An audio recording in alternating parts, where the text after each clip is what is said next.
Coming up on this year's Dragon Hike and Fly video. 3, 2, 1.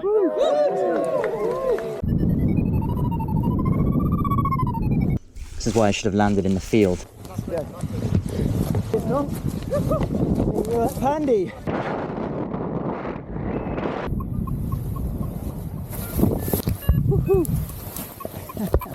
Hey!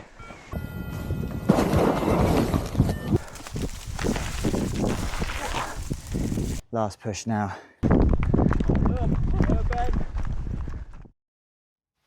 Hey, so I'm on the drive to Southeast Wales for this year's Dragon Hike and Fly. The big difference this year is I'm now a dad of a 3-month-old. He's a bit too young to come along to this one, but he's going to come along to the X Lakes and support me. I dropped him and my wife off at the in-laws, and I'm driving on my own to meet up with friends in Southeast Wales. Last year, I made it to goal for the first time out of the 2 races that I've done so far. So my goal this year is to really beat that record, try and get in a little bit earlier than I did last time and really make use of the flying. As is now tradition, I stopped at the Old Court Hotel to charge the car, get some hearty food and watch the briefing. This year's briefing was a lot more complicated than both the last 2 years, with 11 waypoints across the weekend. It started by going up from the campsite to the small hills to the west. With an easterly wind expected, the idea would be to ridge saw down and contact the second turn point. Then it was an upwind slog across all of the ridges of the Black Mountains. Finally, the route reached the Pandy Ridge, where, if the conditions were right, you could soar all the way along and land for a compulsory photo in the landing field at Pandy. From there, if it was thermic, you could launch again, fly across the Skirrid, and then it was downwind back to the campsite via 2 more turn points. The first downwind turn point was magic, which gave lots of options depending on the wind direction and the day. And finally, back to the west of the campsite for the ESS and glide back into goal. That was the plan anyway. Made it to the campsite after a good afternoon's worth of travelling, and I'm gonna pack my kit ready for tomorrow and get straight to bed because I only got 4 hours sleep with a newborn. So this is a luxury for me. What an amazing spot.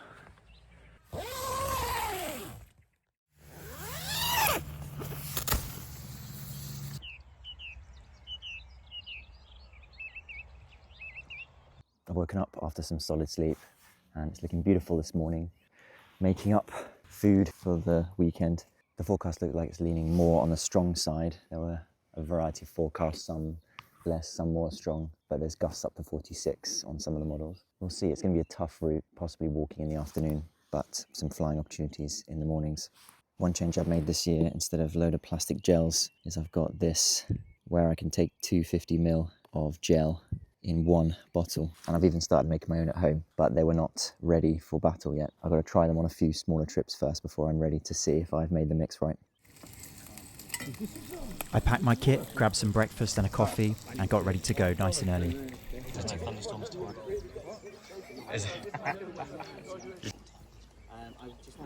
Ali gave out the trackers and gave a quick briefing, and then all the pilots lined up ready to head out into the hills.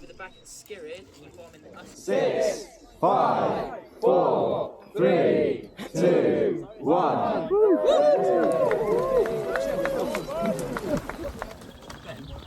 Yeah. The field's already split with some going down the road along the flat for a little bit longer and then up to where the first turn point is. Others are cutting down this very overgrown path to go up the front and then along the top. That's my plan. Passing the last turn point on the way to the first, and I might be launching off here later to get back to the second turn point, because so far the wind is calm. It's not soarable along here as I was hoping, so looks like a hike up to the turn point and back down to find somewhere to glide across to turn point 2. There's the campsite down there.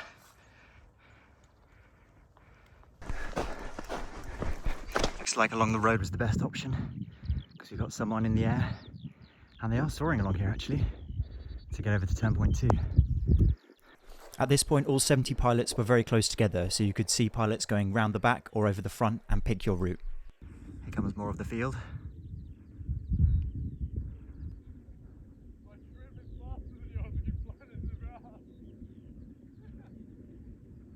time to get up there myself. I took to the air with a gentle breeze coming up the slope for my first flight of the race.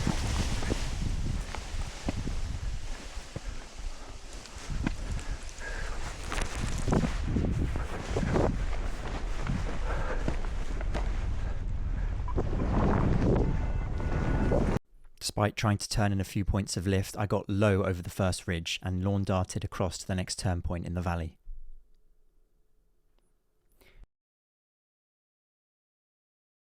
I should have picked the nice green field to land, but instead I landed in the bracken, which meant I spent the next 20 minutes picking the bits out of my wing. It's going to be a fast one.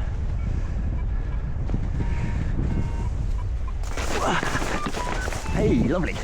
On my feet. Nil wind on the feet landing.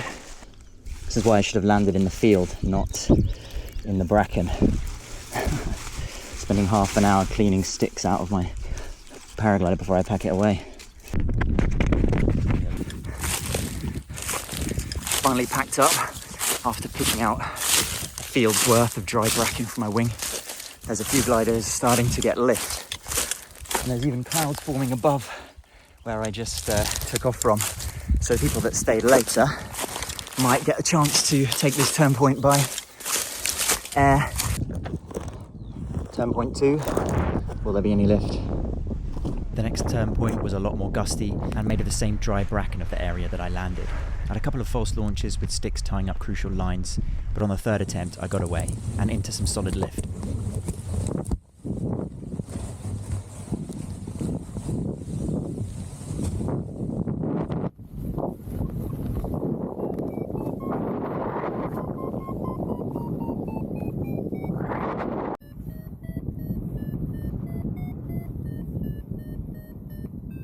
I thermaled up to over 1,200 metres before working my way north. The wind picked up a lot and took me over the back. So once I thought I had enough height, I pushed out over the valley, aiming for a plateau on the back of the next ridge. However, the conditions had other ideas, and as I reached the middle of the valley, I got hit by a massive sink, pushing me down into the valley below. I only just made it to the campsite. You can see when I got here, the wind is pulling down the back of the hill. A gust ripped through as I landed. Woohoo! That is a sinky landing. I landed back at the campsite. I was at 1,200 metres and I didn't make it across the valley onto the plateau just up here that I was aiming for because I got absolutely pounded by sink with the air pulling over the top from the east. The benefit of me landing back at campsite is actually there's barely any water up on the mountains to use with the filters this year. So I managed to pick up another 3 litres of water, which should do me the rest of the day now.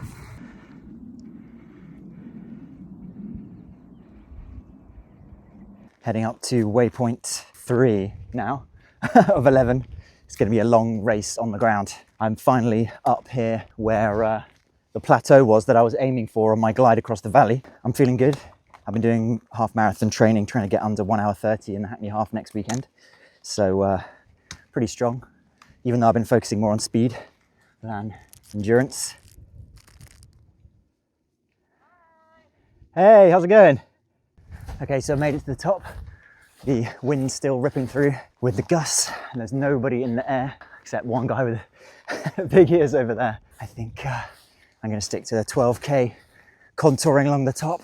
With the conditions too strong, I continued around the high ground to the next ridge to see what it was like around there. There's a glider down there getting pummeled. While walking this ridge, I crossed paths with a bunch of pilots that I've flown with over the years. This weekend would turn out to be a super social event.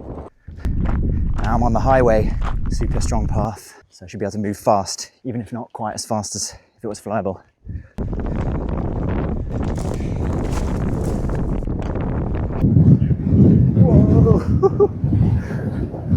Oh, gotta hold on to the cap.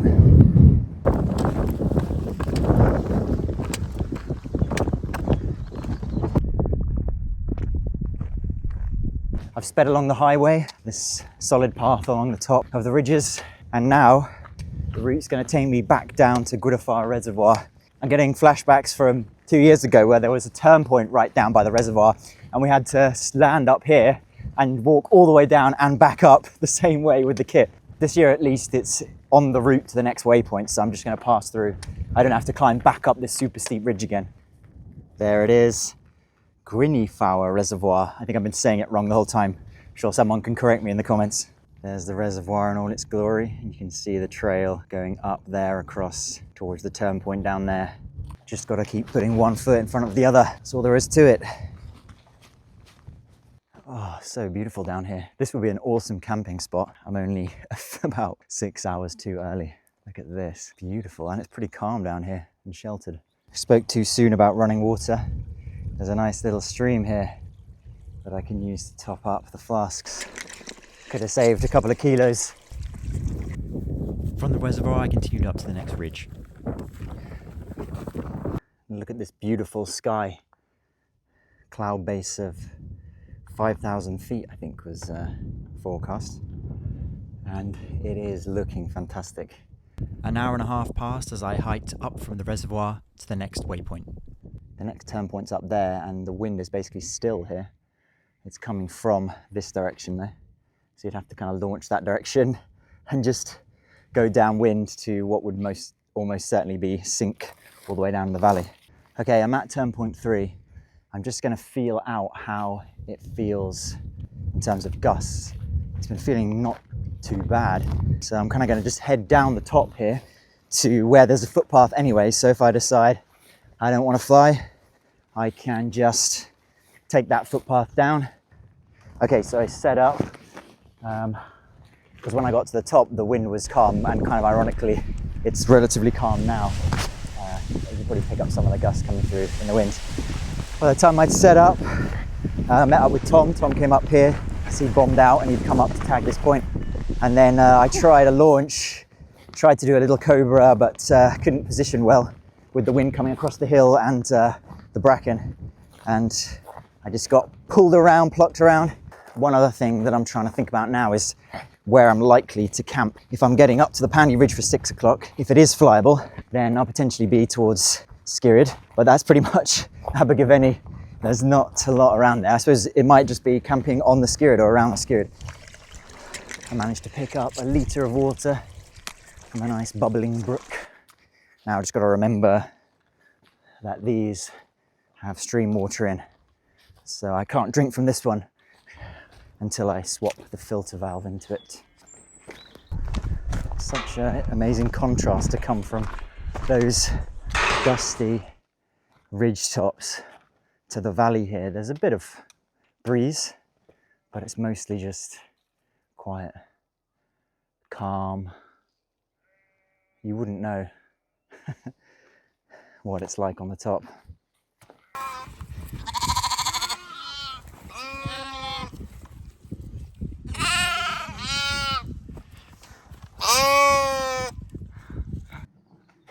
There's a couple of gliders crossing the valley now.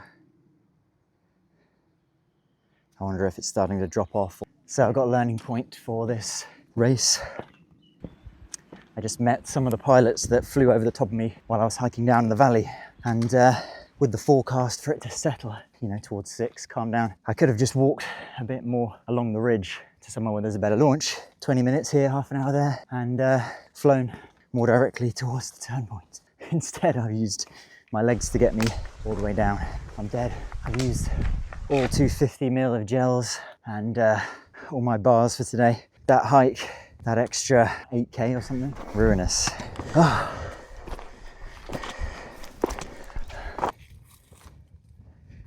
The shadows are getting long. The day's drawing in. But still a good few hours of daylight to go. At this point, I was absolutely kicking myself for not waiting to fly from the penultimate ridge as the wind died off. Nonetheless, all of us that had got to this point were rewarded with a fantastic flight along the Pandy Ridge.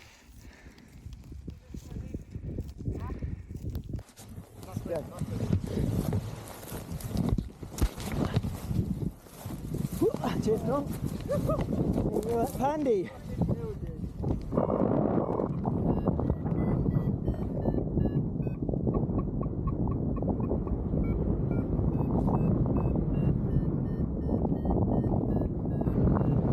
After covering such a major distance by foot and having to make big decisions about launching in strong conditions, having strong, consistent lift allowed us to power along the ridge, kilometres passing underneath us on full speed bar.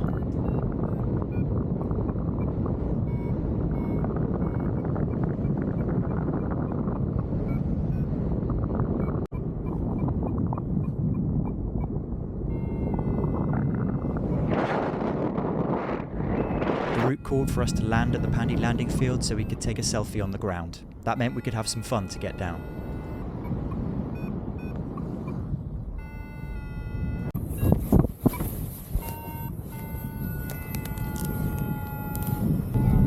Just before 8 PM, with over an hour to go before the cut-off, I landed at the landing field. Woohoo! Beautiful. Hey, I can tell you've been doing competitions because you were like speed bar straight to the... No wasted height, just... meters above it. Yeah. Full bar. I was watching you underneath like...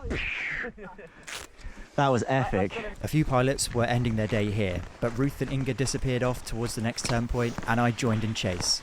With less than an hour to go, it was hit and miss whether I could reach the open access land below Skirrid with enough time to camp without having to retrace my steps tomorrow.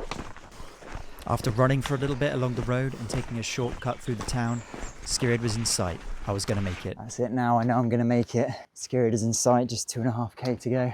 And it's 8:30. I just got to see if there's any flat land up there at all that I can camp, because it is an absolute pinnacle with the unbelievably steep sides. So I'm hoping there's a little plateau somewhere. Inga and Ruth stopped to get picked up by Liam, who was supporting them, and I continued on to find my campsite. It's going to be bright tonight. You can see pretty much a full moon, I reckon.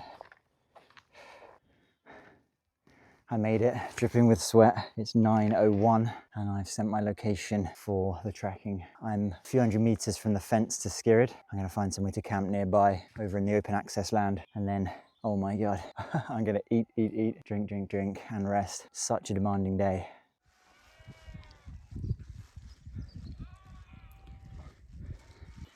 The light's fading really fast, so I wanted to just share my beautiful camp. I've got my amazing hiking pole tent, which has done me so well on these trips. And I actually managed to pitch it well because the ground is nice and soft. I got unbelievable amount of space in here to rest up tonight. I've got the paraglider out of the way. Sun's pretty much set. It's getting dark. Well, the sun has set. It's getting darker by the minute. I've got a defrosted vegan turkey sandwich. That is going to be wild. Look at that crazy sock line. I'm happy with where I got to. I think the one big pain point was not flying from the second ridge, but I made the decision based on the conditions. But if I'd only just walked up the ridge a little bit, I could have flown down and been maybe down in Abergavenny at this point. But overall, I'm happy with where I ended up. Skirrid's here, so I get a nice position to start tomorrow. I haven't even looked at the maps yet. I'm gonna do that when I'm in bed. The biggest part that I really enjoyed was just how many friends I've made over the years in paragliding in various spots. The afternoon I filmed a lot less because I was just amongst a bunch of people and chatting, and the time goes by much quicker then. And then that beautiful flight at the end of the day, I got a few gentle spirals and wingovers down into the landing, just enough time to power up here. So overall, super happy and just so lucky to be out here.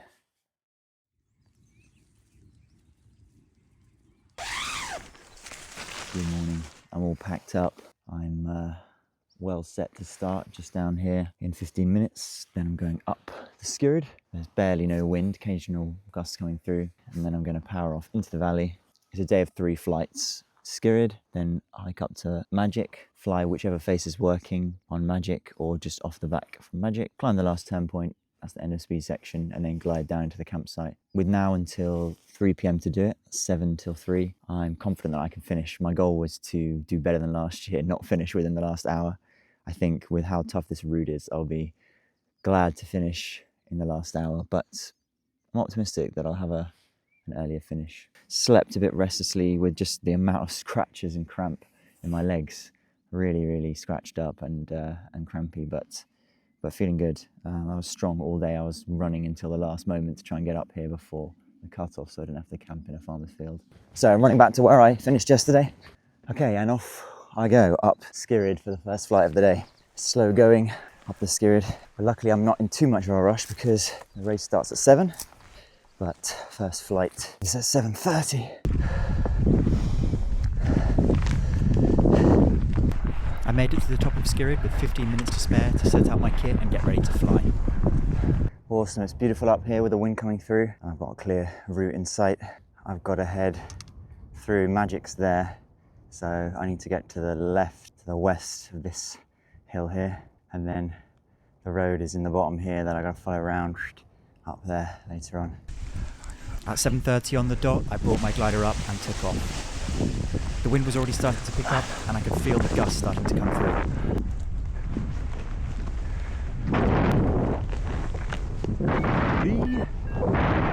Let's go. Hey! Right, Ruth. I took a smooth glide over the valley. The glide ratio was consistent until I hit the lee of the small hill out ahead of me. The sink began, but I was fixated on getting to this far field.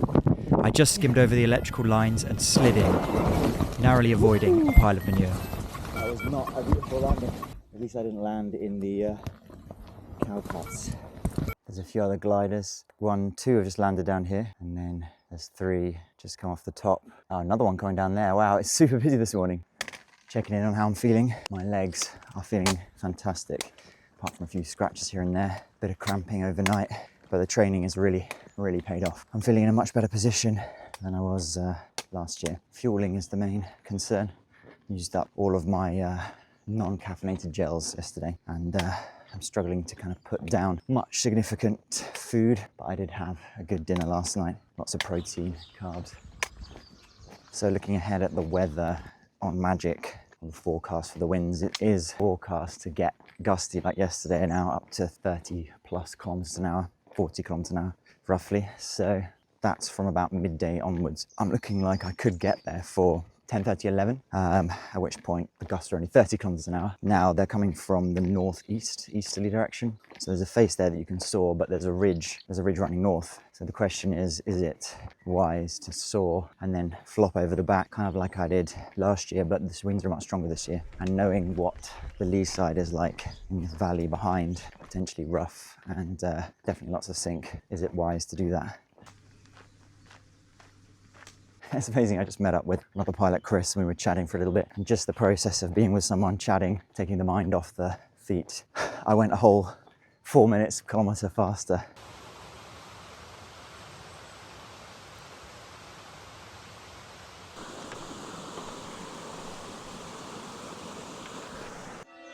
I'm just coming up to Lambeda.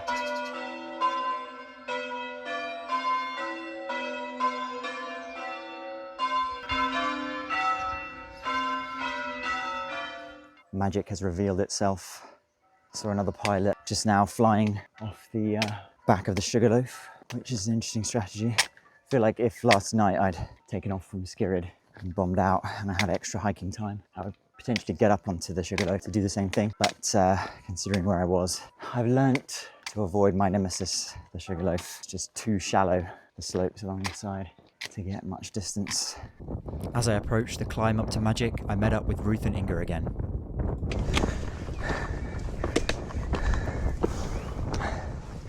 Climbing up the back of Magic. It's tough going, especially on worn out legs. There's lots of pilots here. Just saw one fly over the back on a bit of a thermal, but the wind here particularly feels pretty strong coming around the side. So we'll see. Again, get to the launch, make good decisions. So I'm up here on Magic. The wind is a lot stronger than I expected. There's a couple of pilots preparing down there, but I'm not super happy with this wind because the route we need to fly just basically directly over the back. Considering the amount of turbulence yesterday, and yesterday was nowhere near as windy, I think it's doesn't make sense to do it. I can see a couple of other pilots walking down as well. So I'm going to head down, walk down the back and see if there's a last flight off the final turn point or it's just hiking into goal now. That's Ruth and Inga in the distance. They're absolutely rapid.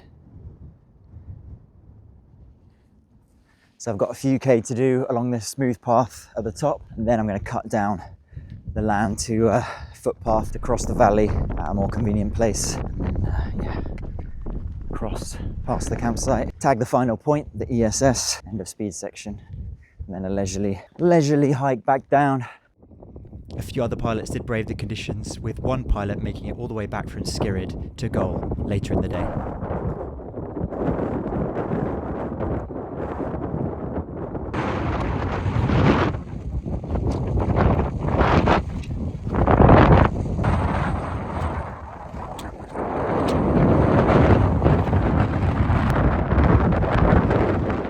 I resigned my day to a few more kilometres on the ground to get to goal. That's where I'm going.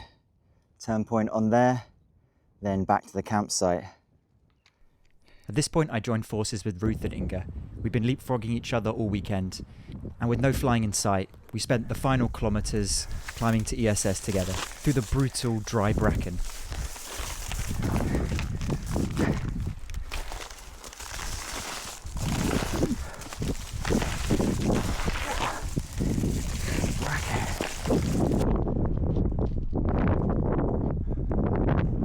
Last little push. Ruth, Inga and I made it across the valley. Last push now to the final turn point, the end of speed section. We were so tired at this point that we were watching our phones to make sure we didn't have to take any more steps than necessary uphill to the turn point. Mine says we have it.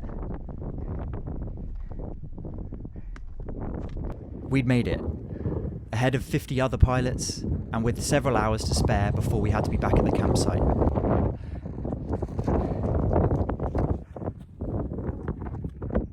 Now we've got to go down to the campsite to finish. That's it.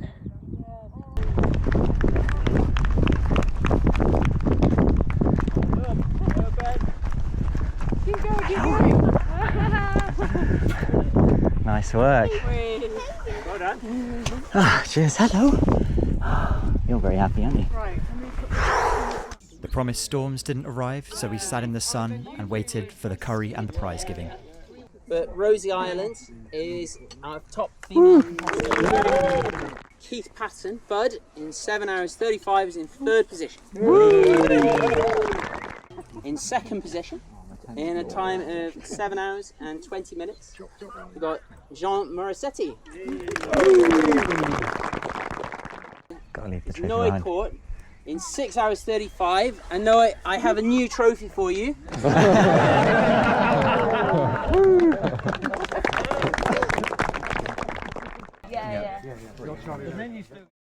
Hey, so I'm back at the office now. It's been over a week and I'm just putting the final touches to the video to send to you guys. Thinking back over the weekend, I was super happy with how I did. I reached my goal of improving my performance and getting through the finish line a few hours ahead, not just scraping in at the last minute. I think as I do more and more of these races, particularly with the Dragon that doesn't have a Volbiv category, I just feel less and less like taking all my Volbiv kit with me, because without all that weight you can get up the hill a lot quicker, pack up faster, and it just makes flying and hiking both more pleasurable. It's a tough decision for me because I really love the adventure of being able to camp out and being fully self-sufficient. So for the X Lakes I'm definitely taking my tent, but for next year's Dragon, let's see. Overall, the weekend was an incredible chance to get out.